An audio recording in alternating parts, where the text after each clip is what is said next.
দেবযানীর খাই খাই হেসেলে আপনাদের সকলকে স্বাগত জানাই। আজ আমি বানিয়ে দেখাবো দেশি মুরগির ডিমের কোরমা। এটা বানাতে আপনারা সবাই জানেন, তাও আমি কতটা সহজ পদ্ধতিতে বানাই সেটাই আপনাদের সঙ্গে শেয়ার করব। যেহেতু ডিম, তাই আমি এখানে নিয়ে নিয়েছি 6টা ডিম। এটা আমি সেদ্ধ করতে বসিয়ে দিয়েছি। ডিম সেদ্ধ হয়ে যাওয়ার পর ঠান্ডা জলে দিয়ে যদি কিছুক্ষণ রাখা যায়, সেই ডিমটা ছাড়াতে খুব সহজ হয়। আমি গ্যাসের মধ্যে কড়াই বসিয়ে দিয়েছি। এবার এতে দিয়ে দেব 1 টেবিল চামচ সাদা তেল।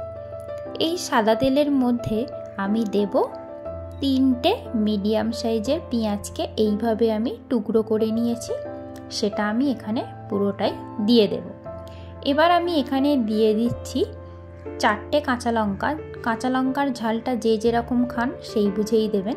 বাড়িতে বাচ্চা থাকায় আমি কম দিলাম। আর দিয়ে দিচ্ছি 50 গ্রাম কাজু কিশমিশ।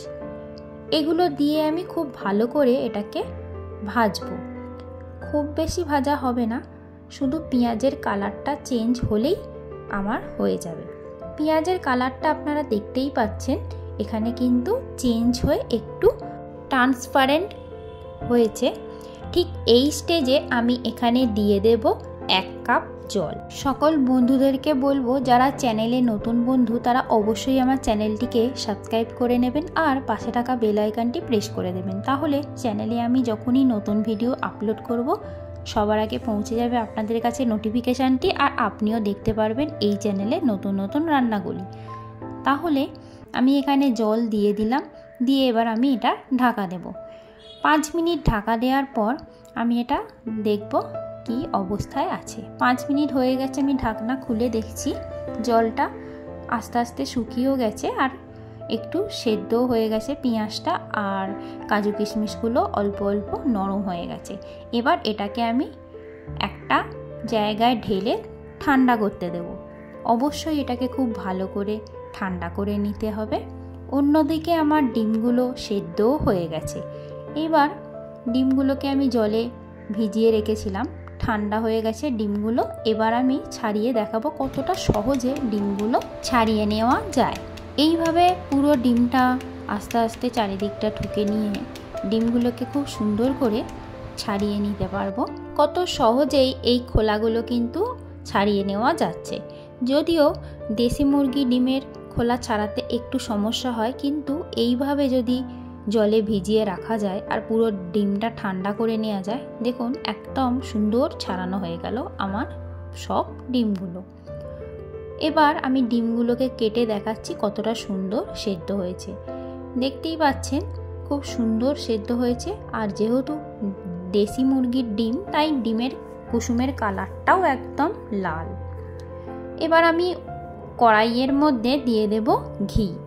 এখানে দিয়ে দিলাম 2 টেবিল চামচ ঘি। এই যেহেতু এটা কোরমা, তাই পুরো রান্নাটা ঘিয়েতেই হবে। আর আমি দিয়ে দিচ্ছি এখানে গোটা গরম মশলা, ছোট এলাচ, লবঙ্গ, দারচিনি 3টে করে নিয়েছি। আর এই গরম মশলার ফ্লেভারটা ঘিয়ের সঙ্গে মিশে গেলে যখন আস্তে আস্তে একটা সুন্দর গন্ধ আসবে, ঠিক সেই সময় আমি এর মধ্যে দিয়ে দেব 1 চা চামচ জিরে গুঁড়ো আর দিয়ে দেব 1 চা চামচ ধনে গুঁড়ো। ঠিক এই সময় গ্যাসের ফ্লেমটা একদম লো রাখতে হবে, তা না হলে পুরো মশলাটা পুড়ে যাবে। এবার আমি এর মধ্যে দিয়ে দেব 1 চা চামচ আদা বাটা, 1 চা চামচ রসুন বাটা দিয়ে খুব সুন্দর করে এটাকে মিশিয়ে নেব। আর আদা রসুনের কাঁচা গন্ধটা না যাওয়া পর্যন্ত এটাকে আমি কষতে থাকবো। আস্তে আস্তে এটা মেশাতে মেশাতেই বোঝা যাবে যে আদা রসুনের কাঁচা গন্ধটা চলে গেছে। আমার চ্যানেলে যারা নতুন বন্ধু তাদেরকে অসংখ্য ধন্যবাদ জানাই আমার চ্যানেলে প্রথম থেকে থাকার জন্য।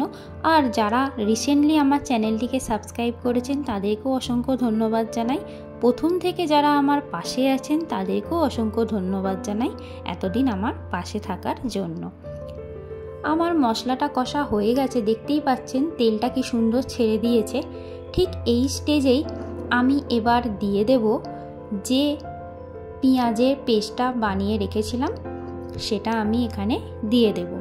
আমি প্রথমে ঠান্ডা করতে দিয়েছিলাম, তারপর আমি এটাকে পুরো পেস্ট বানিয়ে নিয়েছি।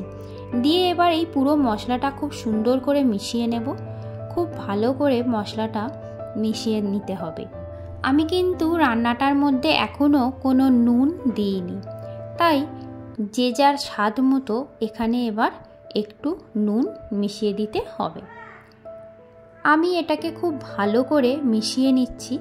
আর এই স্টেজে গ্যাসের ফ্লেমটাকে মিডিয়াম টু লো রেখেই এই কাজটা করতে হবে, তা না হলে মশলাটা ধরে যাওয়ার একটা চান্সেস থাকবে। আমি এখানে এবার দিয়ে দেব 2 টেবিল চামচ টক দই।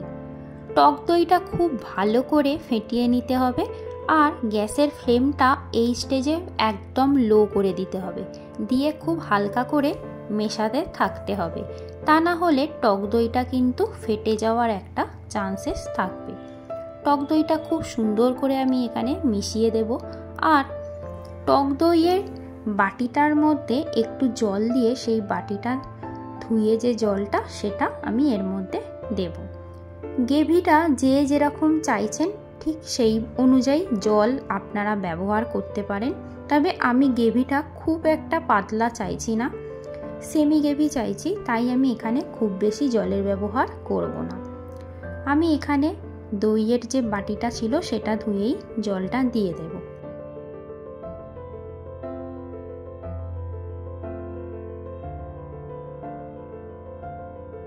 জলটা দেওয়ার পর এটাকে খুব ভালো করে আমি মিশিয়ে নেব।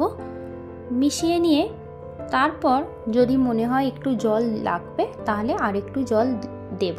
আমি আরও একটু জল এখানে দিলাম, দিয়ে এটাকে খুব ভালো করে মিশিয়ে নিচ্ছি। এবার এই স্টেজে আমি ডিমগুলো দিয়ে দেব।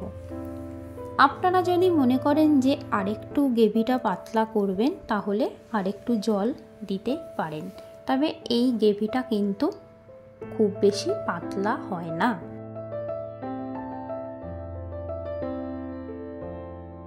এবার আমি এখানে দিয়ে দেব স্বাদ মতো নুন। নুনটা যে যার মতো দিয়ে নেবেন। এবার এটাকে খুব ভালো করে আমি মিশিয়ে দেব। মিশিয়ে দেওয়ার পর ডিমগুলো কড়াইয়ের মধ্যে দিয়ে দেব। খুব হালকা করে দিতে হবে, তা না হলে কুসুমগুলো কিন্তু ডিম থেকে আলাদা হয়ে যাবে। তাই খুব ভালো করে কুসুমগুলো যাতে আলাদা না হয় সেইভাবেই কিন্তু ডিমগুলো কড়াইয়ের মধ্যে দিতে হবে। আমি এখানে ডিমগুলো কেটে কেটেই দিয়েছি যাতে ডিমের মধ্যে পুরো মশলাটা যায়। আপনারা চাইলে এটা গোটা ডিমেও করতে পারেন, কিংবা হাঁসের ডিমেও করতে পারেন, আর এমনি আমরা যে পোলট্রি মুরগির ডিম খাই তাতেও করতে পারবেন। যে কোনো ডিমেই কিন্তু এই রেসিপিটা আপনারা চাইলেই করতে পারেন। এবার আমি এটাকে একটু ঢাকা দিয়ে রাখবো 5 মিনিট। 5 মিনিট আমার হয়েও গেছে।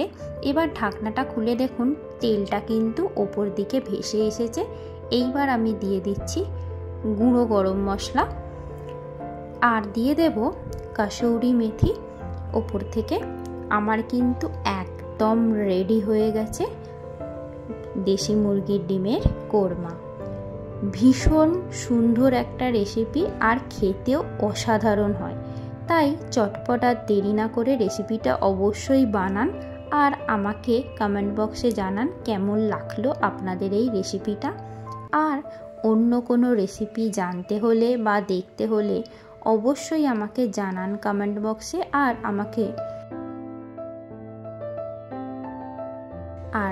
নতুন নতুন রেসিপি দেখতে হলে অবশ্যই দেখতে হবে দেবযানীর খাই খাই হেসেল ইউটিউব চ্যানেল, দেবযানীর খাই খাই হেসেল ফেসবুক পেজ। আমি এটা সার্ভ করে দিচ্ছি। ওয়াও, দেখে তো খুব সুন্দর লাগছে, খেতেও অসাধারণ হয়। আমি গ্যারেন্টি দিয়ে বলছি আপনারা আর দেরি না করে খুব তাড়াতাড়ি এটা বানান আর খান। খেয়ে আমাকে অবশ্যই জানান কেমন লাগলো আপনাদের এই রেসিপিটা। ভালো খান, সুস্থ থাকুন। আবারও দেখা হবে নতুন একটি রেসিপি নিয়ে। আর কিছু সময়ের অপেক্ষা। Thank you.